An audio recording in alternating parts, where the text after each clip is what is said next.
Look at this chart. Do you realize what this simple chart is telling us about crypto right now? It's telling us that every single time that the Bitcoin price has hit absolute rock bottom lows over the past few years, that the number of smart money buyers has always been huge. And right now, the number of smart money buyers buying up Bitcoin has never been higher. All at a time while everyone else is out there worried about what happened in the FOMC meeting, talking about whether or not the Straits of Hormuz will remain open for any period of time. Therefore, the reality of what's happening in the background isn't necessarily matching up with the fear and panic that is spreading across the markets right now. So in this video, I'm going to break down exactly what's been going on behind the scenes so that we can think about what is most likely to happen next for Bitcoin and the altcoins, and think about the best game plan to move on from here. Do me a favor, hit the like button, and let's get into today's video.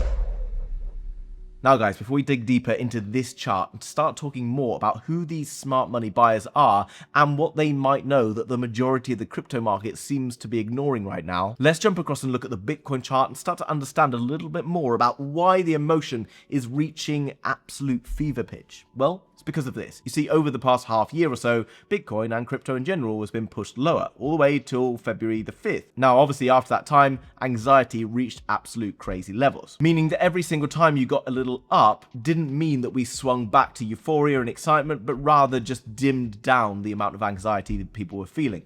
And then what happens is every time it then pushes back against us, then that anxiety gets amplified on top of what it was before.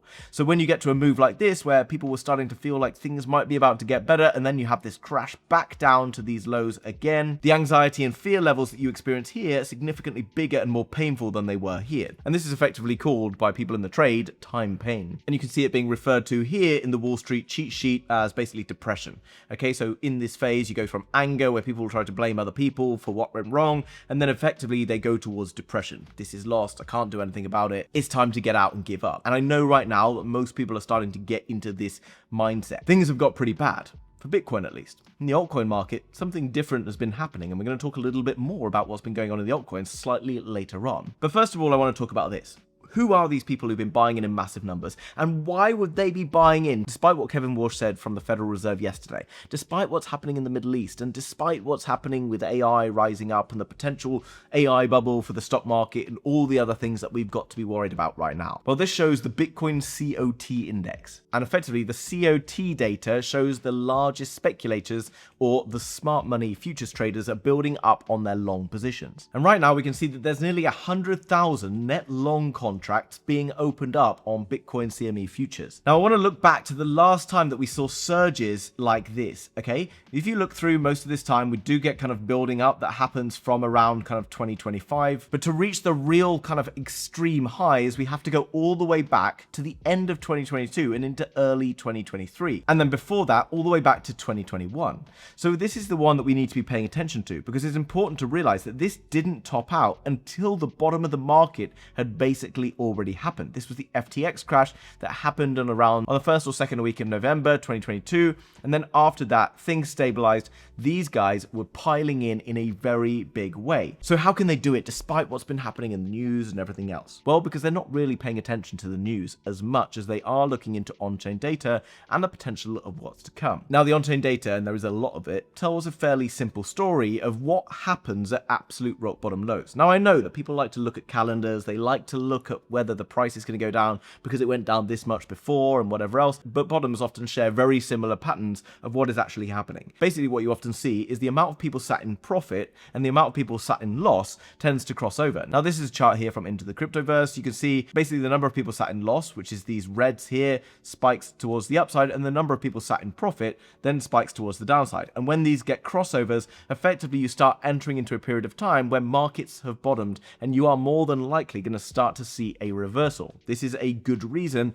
why smart money is starting to enter into larger longs here, because the potential risk of downside versus the potential upside is very skewed in the favor of the bulls, even though it doesn't feel like it right now. So the potential downside risk here, which is like Bitcoin was to go to like 50k or whatever, be down 20%. Now personally I don't believe that that's going to happen, because I think we've seen more than enough time pain and whatever else, but the 20% downside isn't really that bad when you consider that back to all-time highs is 100%. And for Bitcoin to push on to a new all-time high in the next kind of 12 to 24 months could be upwards of 150 to 200% or more, who knows. But what about the Federal Reserve? What about interest rates and inflation and all that?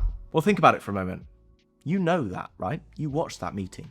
You heard the news. You've heard what's been said. We all know what everybody is thinking about what has happened in the Middle East. We all know what has happened with regards to the Federal Reserve. We're all expecting to see interest rate hikes potentially this year based on that dot plot projection. And this is the price of Bitcoin based on the fact that we all know that information. So guess what?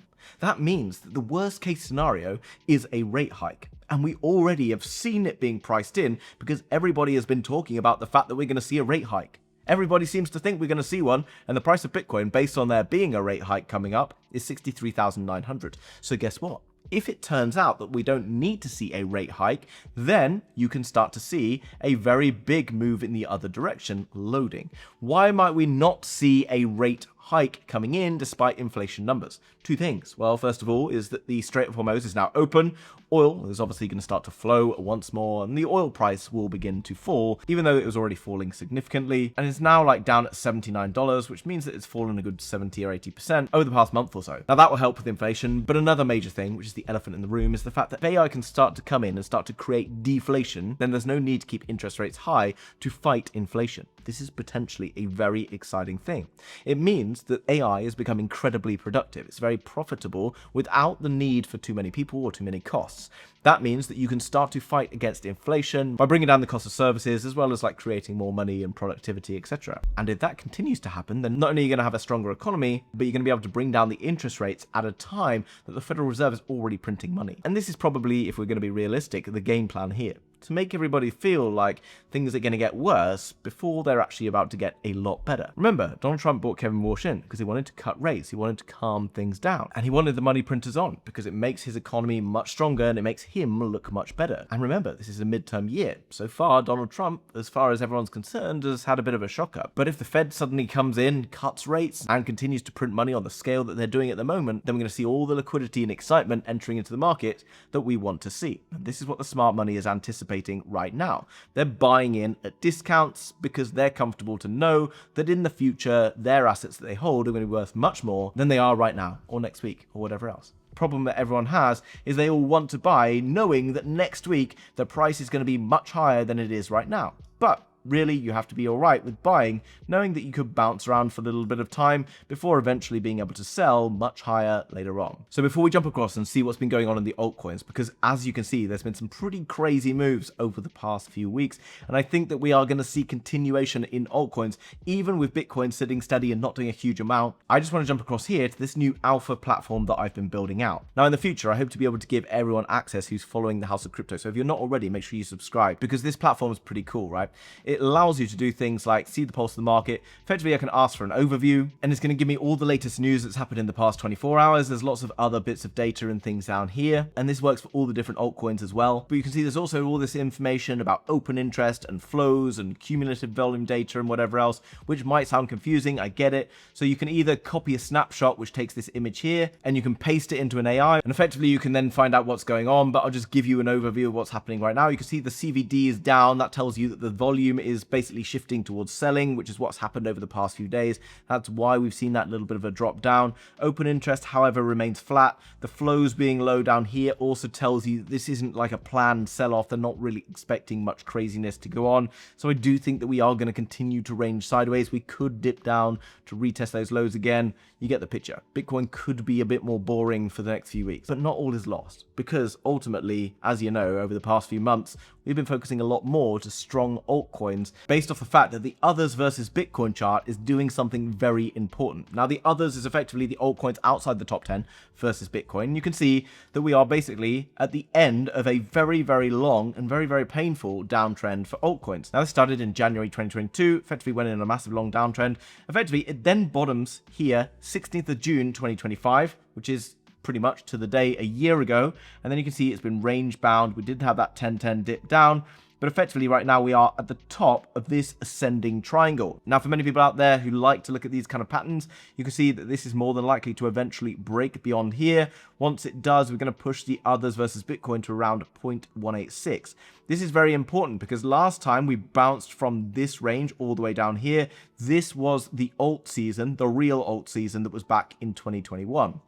So while Bitcoin is remaining flat, we are seeing a much more similar patterns to what we saw back in 2020. After we saw that massive COVID sell-off, we then saw the Bitcoin price slowly grinding back higher and then going a bit flat. Well, then we had DeFi summer through the summer of 2020, where a lot of altcoins had really strong performances despite Bitcoin looking very flat. And we're starting to see the early stages of this here, with many altcoins, not all of them, but many larger cap altcoins over the past week being up 20, 30, maybe even 40% or more. Got XLM, Jupiter, Hyperliquid still at all-time highs, WorldCoin, Near Protocol, many others also looking pretty good. And I do think that really right now, focusing towards the larger cap altcoins that are still down at lows, that have been building big revenues, that have lots of positive on-chain data, is probably one of the better moves given the conditions in the market right now. We've seen extreme fear being hit in altcoins over the past year or so. The extreme fear has only really hit Bitcoin much later on. The altcoins have been much worse for wear much earlier than Bitcoin. And if you want to know how to go and find some of these altcoins, I mean, we talked about Aero, Jupiter, Hype, and a few others that have been pumping in the last video I made, talking about exactly how to identify these. So make sure you go and check out my last video after this one. By the way, if you want to go and buy any of the altcoins across the market right now or trade into the crypto market, then make sure you sign up through the link down below for Bitunix. Because right now they've just launched a brand new campaign where you can start to trade Ethereum. And if you climb the leaderboard and become one of the top 20 traders, then you are going to split a pot of over $8,000 between each of those top traders. And if you're trading regularly, you'll also be invited into the Bitunix inner circle, which is effectively the whale community, where there's opportunities to earn bonuses, but also to attend real life events around the world. Lots of exciting things going on over there. So make sure you sign up into the link below for Bitunix. Guys, I hope you enjoyed today's video. Do me a favor, hit the like button, leave a comment down below if you haven't already, and I'll see you very soon in another video. Bye-bye.